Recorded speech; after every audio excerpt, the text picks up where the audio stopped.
El Señor esté con ustedes. Y con tu espíritu.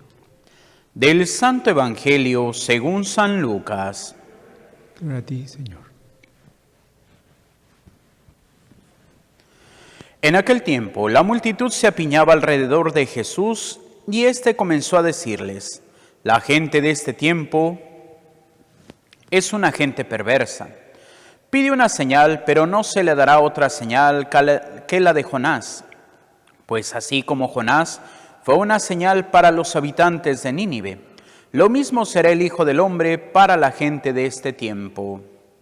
Cuando sean juzgados los hombres de este tiempo, la reina del sur se levantará el día del juicio para condenarlos, porque ella vino desde los últimos rincones de la tierra para escuchar la sabiduría de Salomón. Y aquí hay uno que es más que Salomón. Cuando sean juzgada la gente de este tiempo, los hombres de Nínive se levantarán el día del juicio para condenarla, porque ellos se convirtieron con la predicación de Jonás, y aquí hay uno más que Jonás. Palabra del Señor. Gloria a ti, Señor Jesús. Nos sentamos brevemente. Queridos hermanos, el día de hoy nos encontramos con estas lecturas del Evangelio y pues primeramente podemos hacer un esbozo general, algo que ya escuchamos la semana pasada con la historia de Jonás, que la leíamos precisamente lunes, martes y miércoles, en donde podemos encontrar cómo este hombre pues quiere ser profeta. Pero cuando Dios lo envía a la misión, ¿qué es lo que hace? Trata de huir de la voluntad de Dios. Por eso, cuando tenía que ir a Nínive, que era la capital del gran imperio, pues ¿de qué gran imperio? Pues estamos hablando del imperio asirio. Posiblemente, como es antes de la conquista, estemos hablando, en lugar de Asiria, de Babilonia. Y es precisamente, pues, esa ciudad que hasta el día de hoy pues se encuentra ahí, ya no con el nombre de Nínive, pero sí precisamente siendo la capital de Irak, ahí en lo que es la península, o más bien, la península, se me fue ahorita el nombre, la península arábica, y bueno, pues lo que tiene ahí, pues el Golfo Pérsico, que bueno, pues se puede bajar desde el Mediterráneo pasando por el Bósforo para salir del Mar Caspio hacia el Golfo Pérsico. Y es ahí donde pues tenía que tomar esa ruta a Jonás. Pero ¿qué es lo que hace Jonás? Pues toma la ruta contraria hacia Tarsis, hacia el fin del mundo, como se le llamaba en ese momento. Todavía pues no estaba el Imperio Romano, que es el que le pone el nombre de la Hispania o España, ahora como lo conocemos. Y pues bueno, el fin de la tierra, pues los famosos o las famosas columnas de Hércules, que son esos dos picachos rocosos que están ahí saliendo el Mediterráneo hacia el Atlántico. ¿Por qué? Porque se pensaba que ahí terminaba la tierra y ya no había nada más después. Y bueno, todavía con un pensamiento de una tierra plana, pues era de que se creía que pues estaba un poco del mar y luego la caída hacia el vacío. Por eso, pues nadie se atrevía y decir, pues llegamos a las columnas de Hércules, llegamos a lo más lejos que puede llegar el hombre. Pero, pues bueno, eso va a ir cambiando. Pero lo importante es cómo nosotros atendemos a la voluntad de Dios. El Señor ha dicho, ¿por qué? Porque ¿cuántos de nosotros estamos pidiéndole pruebas? Señor, dame pruebas de esto. Señor, dame pruebas de lo otro.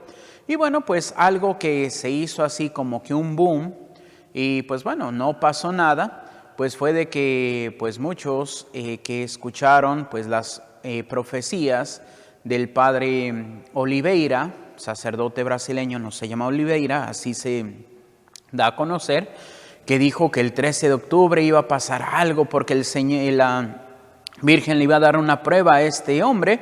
Y bueno, pues pasó, que fue el viernes pasado, pasó todo el viernes. ¿Y qué pasó? Nada. ¿Y cuántos? No, es que eso ha de ser mentira. Bueno, no sabemos. ¿Por qué? Porque, pues bueno, allá los que, podríamos decirlo muy a la mexicana, aquellos que reparten el chisme, pues cada quien le va poniendo, como se dice, cada quien le va poniendo de su cosecha. ¿Por qué? Porque el punto original decía que la Virgen le iba a dar una prueba a este sacerdote, nada más. Pero cuanto no, es que la Virgen dijo va a pasar y casi va a venir el anticristo y va a matar a todas las naciones. No, eso es cuando no tenemos fe y queremos ver grandes cosas. Y hoy mismo queremos ver grandes acontecimientos, queremos ver, pues no sé, que salga el dragón del mar y que venga la bestia de la tierra y para ponernos a rezar. No, ¿qué es lo que el Señor quiere dar? Que ya fue dada la única señal que Dios tenía para el mundo. ¿Y cuál es? La muerte y resurrección de Cristo. Por eso podemos ver cuántos días estuvo Jonás en el vientre del cetáceo. 3. ¿Cuántos días estuvo Cristo en el seno de la tierra? 3. Después de que estuvo 3 días en el vientre del cetáceo, pues la ballena lo arroja. ¿En dónde tenía que estar precisamente Jonás? En las costas del Golfo Pérsico. Así que pues ya no le tocó, le quedó más, ya no le quedó de otra a Jonás más que ir a cumplir la misión. Aunque Cristo no es de que no le quede de otra, sino Él ofrece su vida y está 3 días y resucita. Sí, Jonás, pues como se dice coloquialmente, pues las ballenas son mamíferos y como son mamíferos, pues tienen jugos gástricos, así que el pobre de Jonás quedó todo quemado. Pero Cristo no, Cristo deja el cuerpo triturado para mostrarnos el cuerpo glorioso. Jonás es una prueba o una señal del castigo divino, pero Cristo es una prueba de la misericordia de Dios. Sí, ciertamente, como el evangelio del día de ayer, pues ese invitado que no llevaba su traje de fiesta, Dios no nos obliga, Dios invita. Por eso esas frases del evangelio del día de ayer: muchos son los llamados, pero pocos los escogidos. ¿Por qué? Porque no se trata de decir, ay, pues es que Dios es misericordioso, vamos a vivir la vida loca, al cabo Diosito me va a perdonar. No. ¿Por qué? Porque para que Diosito te perdone, tienes que pedirle perdón. Y no solamente se trata de decir, ay, Diosito, ay, perdóname. No, demuéstralo con tus hechos. Trata de vivir conforme al plan de Dios. ¿Por qué? Porque si no, ay, pues qué bonito, hagamos, como dice San Pablo, comamos y bebamos que mañana moriremos. Y pues bueno, entonces si comemos y bebemos, pues Diosito me va a perdonar. ¿Qué es lo que ahora se habla de una falsa misericordia? Hoy, sobre todo con uno de los temas más candentes de la época, pues con la identidad de género. Ay, no importa si tú te sientes hombre aunque seas mujer, o tú te sientes mujer aunque seas hombre, no hay problema, mira, Diosito te creó a ti así. No, Diosito no te creó a ti así, sino más bien las influencias del mundo. ¿Por qué? Porque una vez me tocó atender a una jovencita, pues que llegó y, padre, ¿qué soy? Y así como que, pues, ¿cómo que qué eres? Ay, padre, es que me dijeron que en la escuela que yo soy un hombre atrapado en el cuerpo de una mujer, pero como me gustan los hombres, pues dicen que soy un hombre gay atrapado en el cuerpo de una mujer. Y yo, válgame Dios. Y pues lo más fácil, bueno, cuando tú te vas a bañar, te desnudas. Sí, padre. Y no sé si tengas algún espejo en donde te veas. Sí, padre. Y cuando te desnudas y ves en ese espejo, ¿qué ves? Ay, padre, no le entiendo. Sí, ¿ves a un hombre o a una mujer? A una mujer, padre. Bueno, ¿qué te gustan, los hombres o las mujeres? Los hombres, padre. Si tienes cuerpo de mujer y te gustan los hombres, ¿qué eres? Una mujer. Pero ahora no. Y es precisamente parte de lo que se dice ahí en el plan de la Agenda 2030. ¿Qué es lo que dice? Vamos a despoblar al mundo. ¿Y cómo lo vamos a despoblar? Pues bueno, con las pandemias, bueno, con enfermedades, bueno, con medicamentos. También vamos a, pues, tener una planificación familiar y vamos a quitar la idea de hombre y mujer. Y pues bueno, hay jóvenes que se pasan, y una vez un joven salió a preguntar que definieran lo que era una mujer. ¿Y qué creen? Nadie pudo definir lo que era una mujer. ¿Por qué? Porque ahora es tan difícil. ¿Por qué? Porque soy, parezco, creo, siento. ¿Y a dónde vamos a acabar? Pues de que podríamos decir, pues ahora se promueve la ideología de género, hombre con hombre, mujer con mujer. ¿Y a dónde va a quedar la población? Algo que salió de esos videos de datos curiosos y decían que Japón aproximadamente ya así como que muy a largo plazo, en 300 años va a desaparecer.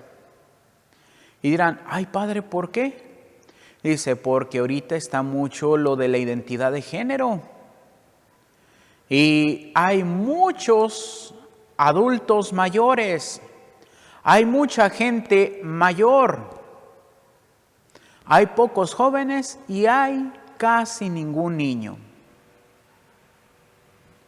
Y dicen, pues el pronóstico es de que en 300 años ya no haya japoneses. Cosa que dicen, bueno, también a Europa le pasó, pero Europa pues por eso está invitando a que vayan a vivir. Y de hecho, por ahí decían que también, sobre todo en España, buscan seminarios pues de lugares pobres. ¿Por qué? Porque les ofrecen irse a España a que estudien allí el seminario. ¿Por qué? Porque inclusive hasta tienen apoyos económicos. Pero nada más les piden una condición, que se queden como clero español y no regresen a su tierra. ¿Por qué? Porque no hay. Porque ya no hay tantos jóvenes. Por eso se dice que Europa está envejeciendo, Japón está envejeciendo. Y es lo que pasa. ¿Por qué? Porque le hacemos caso al mundo, porque queremos ser como el mundo, porque queremos vivir lo que el mundo propone. ¿Pero a costa de qué? De darle la espalda a Dios. Y esto pues es un peligro. ¿Por qué? Porque también ahora con el sínodo de la sinodalidad pues se levantan voces a favor, en contra, voces que tratan de rescatar algo bueno, voces que solamente se dedican a juzgar, a condenar, a criticar. ¿Y qué es lo que el Señor nos dice? Si ustedes tienen fe, no les debe de preocupar. ¿Pero por qué nos preocupa? Porque no hay fe. ¿Por qué? Porque muchas veces tomamos pensamientos, y como escuchaba a un sacerdote español que hablaba y decía que hoy en día pues hay muchos que están aclamando o navegando con bandera de tradicionalistas, y dice, pero son tradicionalistas entre comillas que no conocen la tradición, que son tradicionalistas por moda, porque van en contra muchas veces de la tradición. ¿Y qué va a hacer Dios con ellos? Bueno, por defender la fe, los va a salvar, pero no llegarán directo al cielo, porque tendrán que purgar también todo aquello que están haciendo mal. Tendrán que purgar por también confundir y perder a muchos de los fieles. ¿Por qué? Porque no están siendo fieles a Dios. Podríamos preguntarnos, ¿qué tanto nosotros permanecemos fieles a Dios? ¿Qué tanto nosotros buscamos cumplir la verdad? Por ejemplo, sacerdotes inclusive, pero en esto sí, la mayoría de laicos, diciendo de que la iglesia no, ya se perdió, que la iglesia ya no es la iglesia de Cristo. Pues sí, podríamos decir, ¿por qué? Porque vemos tantas cosas malas, inclusive papas. El Papa León XIII, que decía que pues inclusive en la sede del Vaticano él veía que se establecía la sede de la abominación. ¿Por qué? Porque pues hoy podemos ver cardenales que no son fieles a la voluntad de Dios, obispos que no son fieles a la voluntad de Dios, sacerdotes que no son fieles a la voluntad de Dios, laicos que no son fieles a la voluntad de Dios. ¿Pero el problema es la iglesia? No. El problema son aquellos que no viven fieles a la voluntad de Dios. Por eso, si queremos verlo bíblicamente, el Señor ya nos los advirtió en el pasaje del trigo y la cizaña. Dejen que crezcan juntos el trigo y la cizaña, no sea que por arrancar la cizaña se lleven también el trigo hasta el día de la siega. Entonces el Señor dirá, recojan primero la cizaña y tírenla en el horno de fuego, y luego recojan el trigo y llévenlo a mis graneros. ¿Qué significa? Que el bien y el mal van a estar dentro de la iglesia. Por eso también Mateo 16, 18.